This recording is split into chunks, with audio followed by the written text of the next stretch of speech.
Estamos de volta com o primeiro debate da Band entre os candidatos ao governo do Amazonas. Vamos às regras neste quarto bloco. Neste quarto bloco, os jornalistas da Band perguntam aos candidatos. A ordem para quem vai responder e quem vai comentar foi definida por sorteio. O candidato que responder a pergunta terá direito à réplica e o que comentará terá direito à tréplica. E de acordo com o sorteio, a pergunta número 1 vai para o candidato Luiz Sena e quem vai comentar a pergunta é o candidato Omar Aziz. Vamos ouvir a pergunta do jornalista Fernando Mitre. Candidato, que planos o senhor tem para dar eficiência ao combate à pirataria na região, à proteção da nossa biodiversidade e também no combate às conhecidas ONGs mal intencionadas que atuam na região? Pois não. É o seguinte, essa questão da biopirataria, o governo deveria ter uma posição enérgica, deveria coibir.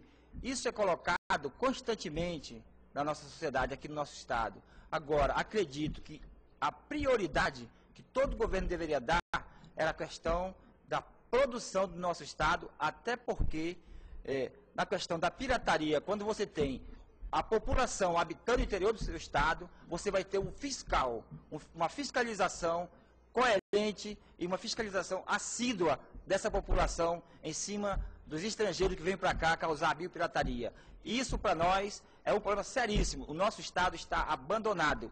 E em estando abandonado, é muito fácil entrar qualquer um estrangeiro e praticar a biopirataria, porque o estado vai estar aí livre, disperso e não tem uma população para estar atuando. E isso é uma consequência da falta de um projeto para estar colocando nosso povo do interior nas suas comunidades. Até porque hoje está ocorrendo no interior do estado o mesmo que aconteceu na nossa capital. Como não tem um projeto para que esse povo fique lá nas suas comunidades, ele está migrando para as cidades do interior. E isso está inchando a cidade do interior e está desabitando o nosso estado. Então, para nós, é primordial ter um projeto para que essa população possa estar habitando o interior do estado, as comunidades, e até fiscalizando para evitar essa pirataria que ocorre no nosso interior. Já tomaram essa. Veja bem, esse é um trabalho que tem que ser feito em conjunto, governo federal, governo estadual e os municípios.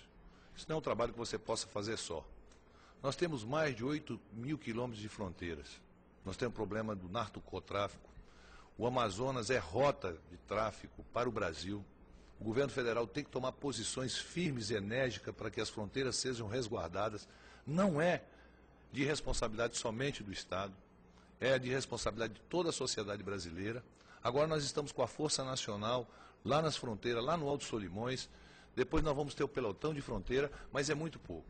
É preciso cada vez mais você dar condições à Polícia Federal, tanto em equipamentos como em pessoal, para que ela possa fazer esse trabalho de combate à biopirataria. Mas o mais importante disso é que toda a sociedade esteja unida nesse sentido. Até porque, se você for analisar, não só o governo é responsável. Parece que tudo é responsabilidade do governo. Não é. Candidato Luiz Carlos Sena.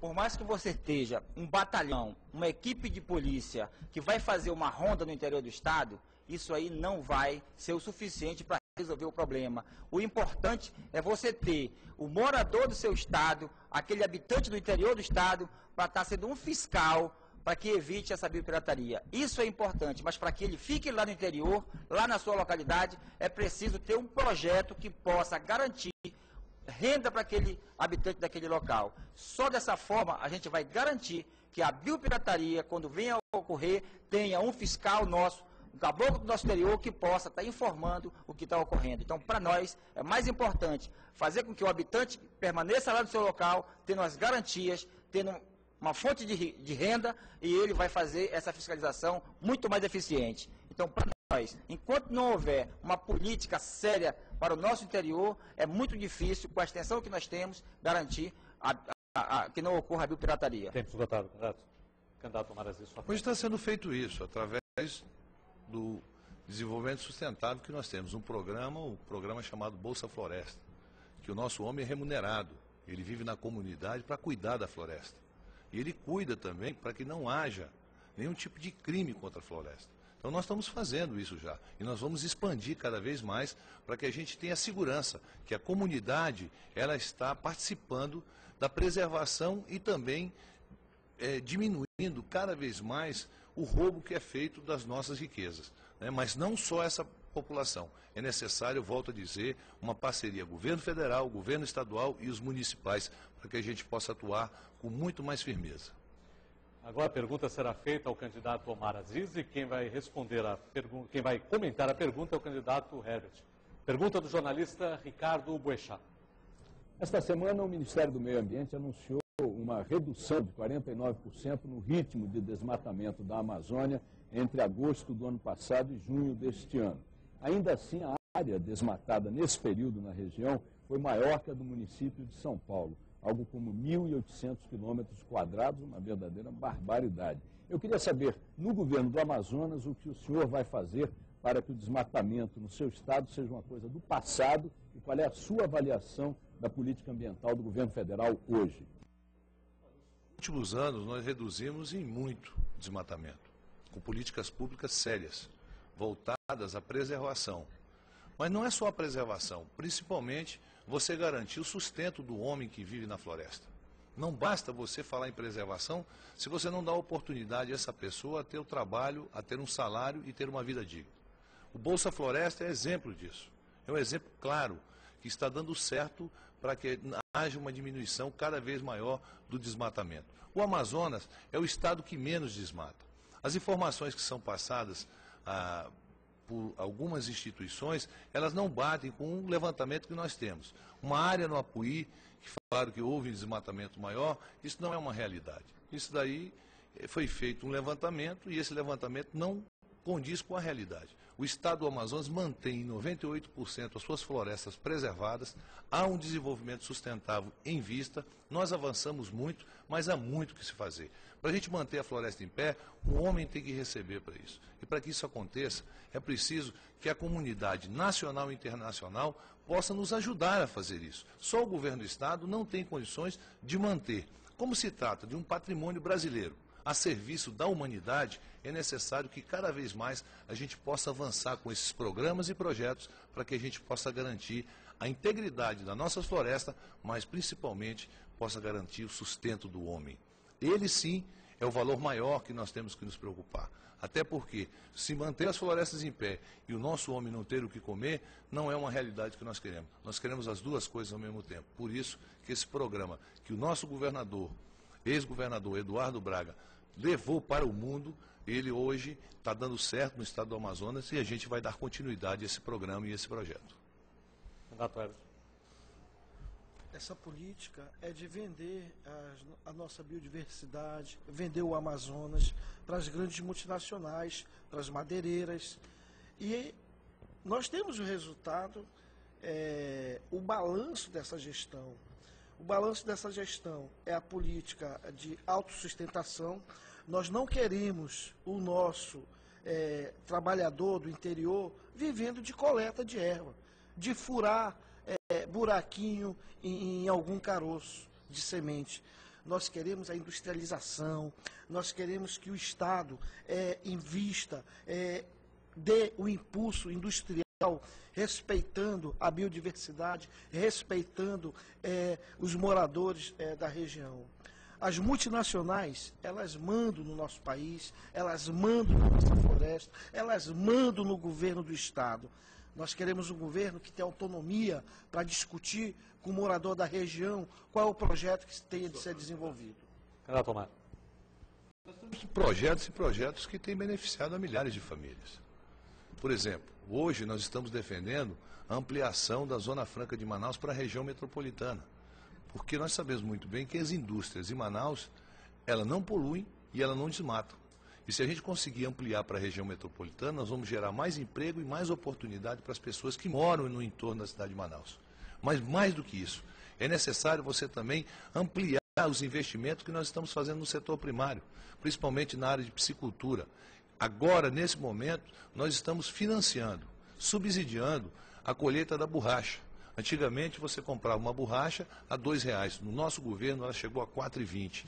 O Guaraná é outro exemplo de que se pode ganhar dinheiro com o Guaraná e gerar muito emprego. Então tem vários setores que o nosso governo acertou e vai avançar. Eu tenho certeza absoluta que nos próximos 4 anos nós vamos avançar muito mais ainda. Poxa, Omar, são 30 anos de bloco que governa esse Estado.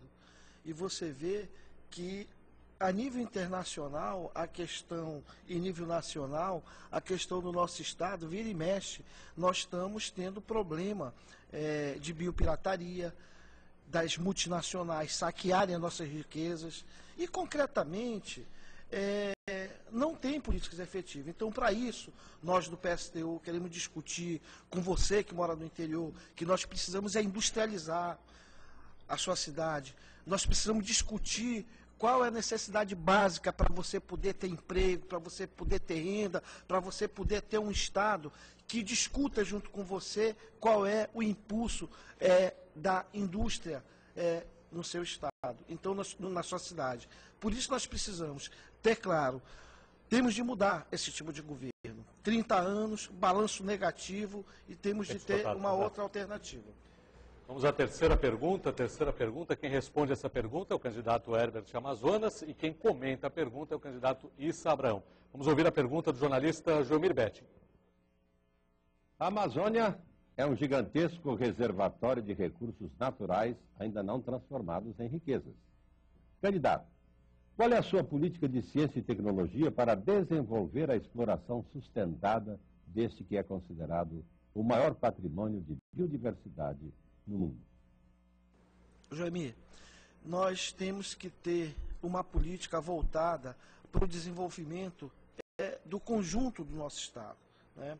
Hoje, nós temos uma série de problemas de abandono no interior, a falta de investimento da industrialização. Acabamos de discutir aqui com o possível, o atual governador, sobre o balanço negativo desses anos todos, de 30 anos, nas políticas públicas para desenvolver o interior. Então nós precisamos ter um governo dos trabalhadores, da juventude, da população, das cidades do interior, onde discutam concretamente quais são o seu potencial regional para que a gente possa, com os recursos do Estado, com a discussão com aquela população, poder discutir o emprego, discutir a questão da saúde, da moradia, porque não é só a questão da biodiversidade. Dentro desse grande recurso, desse grande potencial que o nosso Estado tem, nós teríamos condições de ter um Estado muito melhor, nós teríamos que ter condições de promover uma vida de boa qualidade para a nossa população. Agora nós temos de tomar alguma providência. Multinacional, as grandes empresas que fazem biopirataria têm de ser punida. E num governo nosso, nós estatizaremos, nós usaremos a força para que a gente não possa ter o patrimônio que nós temos saqueado hoje por vários grupos empresariais. Temos de dar um basta, nós temos de discutir um governo que possa atender as necessidades da população interiorana. Candidato Issa Abraão. Bom, primeiro que o que mantém a floresta em pé não é o Bolsa Floresta, é a Zona Franca de Manaus. É a Zona Franca que consegue fazer com que a concentração de renda e riqueza fique em Manaus, preservando as florestas. Agora, a experiência que tanto se comenta, que tanto se inventa, essa experiência eu não quero ter. Essa experiência do Bolsa Floresta, que mantém o interiorano lá na sua base, ganhando R$50, essa eu não quero ter. O que eu quero dar para você do interior do Amazonas é desenvolvimento, é progresso, é transformando você num grande empreendedor, atuando nas vocações de cada município, levando toda a estrutura do Estado e não uma parte, levando a educação, a saúde, a estrada. É dessa forma que nós vamos promover o desenvolvimento aliada à conservação ambiental, com respeito, e não se submetendo você à miséria. Isso. Tanto o governo federal como o governo estadual, com Bolsa Família e Bolsa Floresta, o governo deveria ter vergonha, não de se orgulhar dessa política de repasse de recursos para a população. Esse governo deveria ter geração de emprego. Esse governo deveria ter políticas que resolvesse basicamente o problema grande de desemprego. Não tem uma política estrutural que possa atender às necessidades básicas da população interiorana. 30 anos, o mesmo projeto que vai resolver, que vai melhorar. Não vai melhorar. Não vai melhorar porque é um governo que estará voltado para os empresários. Então nós precisamos construir um governo nosso para que a gente possa discutir concretamente o desenvolvimento do nosso Estado. Bom, eu quero, ao mesmo tempo, destacar que o governo até acertou em alguns pontos. A habitação, por exemplo, ele tem acertado. Existem pontos positivos, pontos importantes que se consagraram como interessantes, que se a gente chegar no governo nós vamos continuar. Mas agora a política ambiental é muito mais profunda e mais séria. E nós precisamos reformular. Nós precisamos fazer com que o interior seja parte integrante desse nosso projeto. Por isso, o nosso governo é diferente. Por isso, o nosso governo é um governo novo. É um governo que vai ouvir as pessoas. Não é um governo que vai escutar. Ah, escuta. Não é um governo, aliás, que vai falar. Tem até um programa, Fala Governador. É um governo que vai escutar as pessoas, que vai ouvir mais do que falar, que vai em loco verificar a realidade e implementar as políticas públicas, as políticas necessárias para desenvolver a sua vida com mais dignidade. Quarta pergunta agora, feita pelos jornalistas da Band. A pergunta será endereçada ao candidato Alfredo Nascimento e quem comenta a pergunta é o candidato Luiz Navarro. Vamos ouvir a pergunta do jornalista Fernando Mitre. Candidato, que planos o senhor tem de apoio aos municípios na fronteira, na luta pela segurança do país, pela segurança ali nessa região tão perigosa como sabemos? Mitre, é a segurança pública do nosso Estado que não atende às necessidades, especialmente nas áreas de fronteira. Visitando o interior, estive na cidade de Atalaia e, pasmem, encontrei 4 policiais. E a cidade de Atalaia fica na tríplice fronteira, por onde passa boa parte do tráfego de drogas. Lá existem 4 policiais, um cabo e 3 soldados. O cabo é o comandante e um soldado delegado. A viatura quebrada, parada na porta do comandante, e uma arma para os 4 policiais. Um rádio que só funciona 1 hora, porque a pilha está velha e não segura a carga. Isso é brincadeira, não se faz segurança e proteção da fronteira dessa forma. É preciso fazer investimentos, qualificar o homem, preparar, se juntar ao governo federal, é verdade, e o governo federal tem recursos para isso. Outros estados, o estado do Pará aqui do lado já fez isso, porque junto com o governo federal aceitou a ajuda do governo federal, recebeu dinheiro e implantou uma segurança de fronteira. Aqui no Amazonas nós não fizemos isso e é preciso mudar isso tudo, é preciso pagar melhor o policial, criar uma força-tarefa especializada para proteger a fronteira, porque por aí nós vamos evitar o tráfico de drogas e também vamos combater a biopirataria. Eu tenho certeza que com os policiais em número suficiente, bem armados, com equipamentos, com veículos, com rádio de comunicação, com armas pesadas, nós vamos fazer a prevenção, nós vamos evitar que a droga entre na nossa fronteira. É preciso fazer investimentos na polícia, fazer da prevenção, e essa é uma área que é fundamental fazer os investimentos. Esses investimentos podem ser feitos porque o estado do Amazonas é um estado muito rico. E os investimentos feitos em segurança pública não deram resultado. Apesar do investimento de mais de 600 milhões que foram feitos em segurança, até agora a população continua insegura e as nossas fronteiras abandonadas. Candidato Navarro. Fica visível uma coisa: prometer e nada fazer. O candidato Alfredo, quando foi prefeito, ele montou um sistema até muito bom, que foi o médico da família. Mas ele mesmo, antes de sair da prefeitura, começou a desmontar o sistema. O candidato Alfredo Nascimento, quando na prefeitura, criou um sistema de transporte que quase enlouquece a população. Tanto que a população apelidou esse sistema de estresse. Então fica difícil acreditar nessas promessas que vão se multiplicando sem serem realizadas. A outra promessa é a BR-319, que até agora não foi asfaltada. Navarro, o programa médico da família eu implantei e cuidei pessoalmente dessa implantação. A prevenção e saúde, é necessário fazer isso para melhorar o atendimento da população. Eu vou ampliar esse programa e vou fazer com que Manaus tenha o dobro do atendimento que se faz em saúde. E vou reativar as casas de saúde que foram desativadas. Em relação ao sistema de corredor exclusivo, chamado Expresso, na minha época, você lembra, o sistema de transporte coletivo funcionava bem.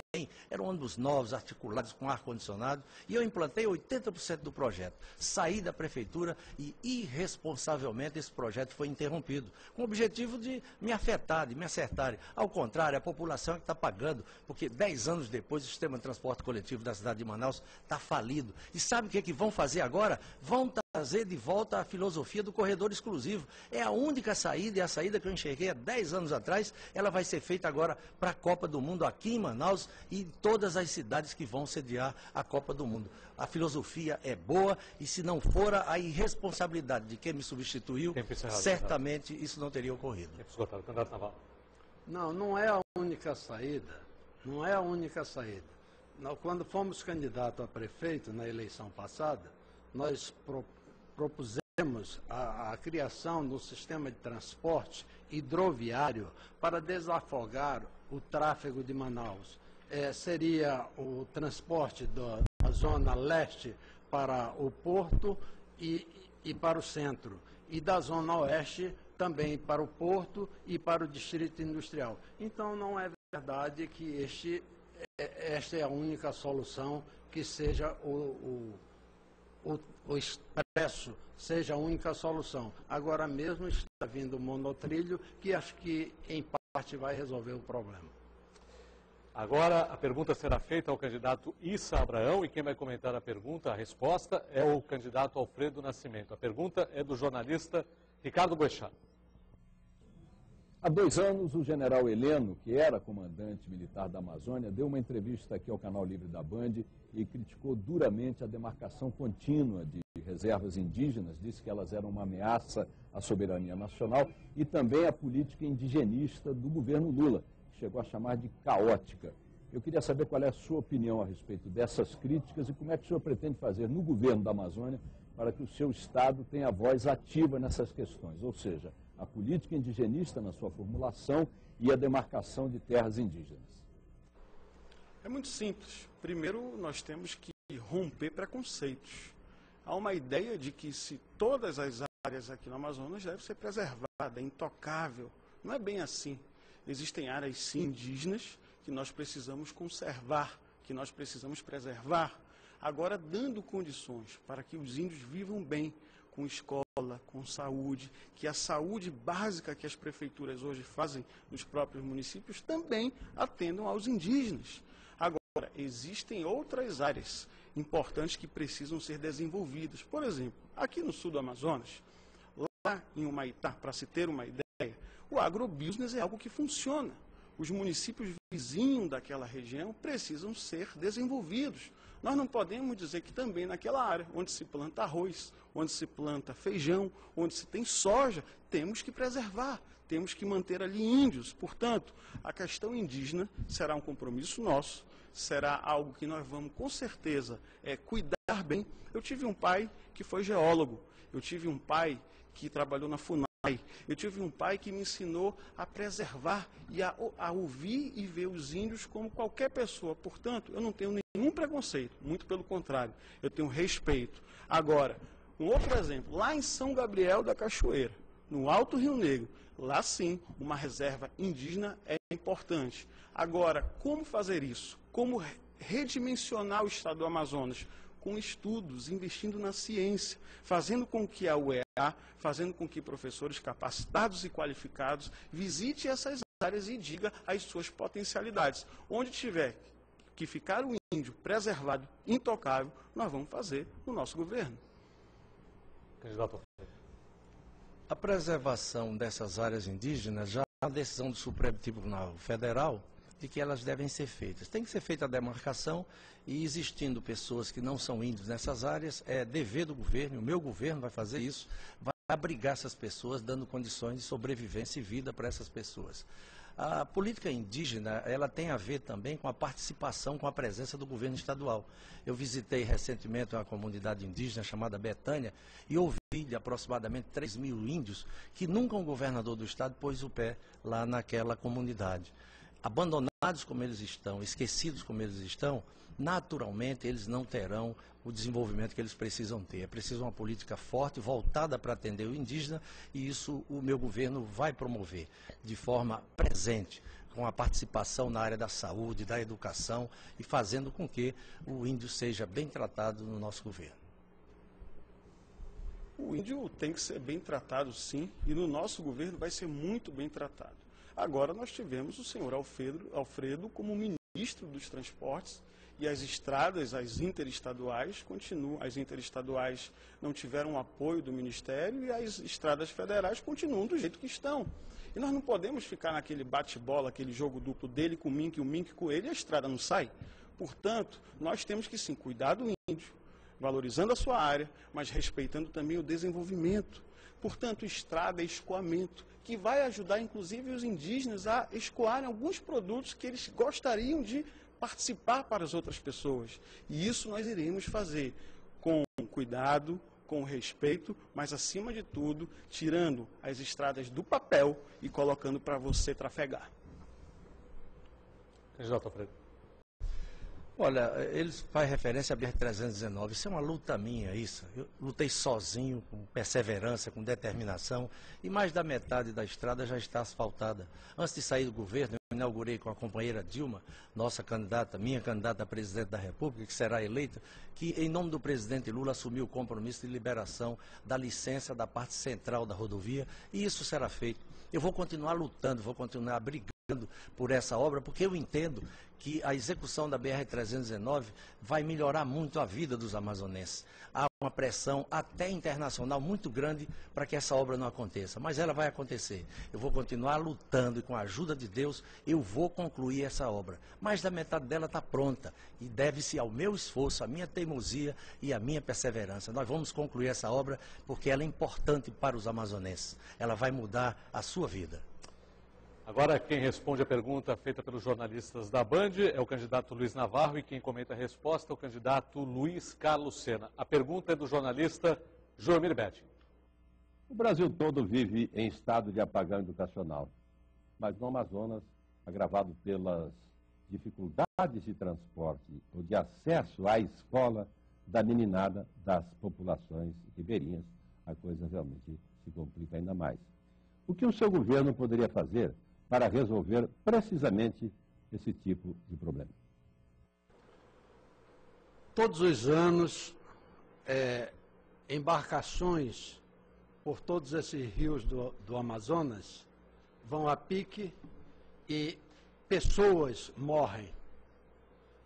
O governo, nesses 20 anos, não tem feito nada para modificar a situação dessas embarcações. O nosso caboclo construiu embarcações de madeira com muita eficiência, com muita capacidade, que serviram um certo momento, até um certo tempo. Hoje, estas embarcações estão ultrapassadas, elas não oferecem conforto, elas não oferecem segurança e elas não têm a rapidez necessária para que haja o desenvolvimento do estado do Amazonas. É necessário que o governo intervenha financiando essas embarcações com dinheiro do BNDES, avalizando a construção de embarcações sólidas, seguras e mais rápidas.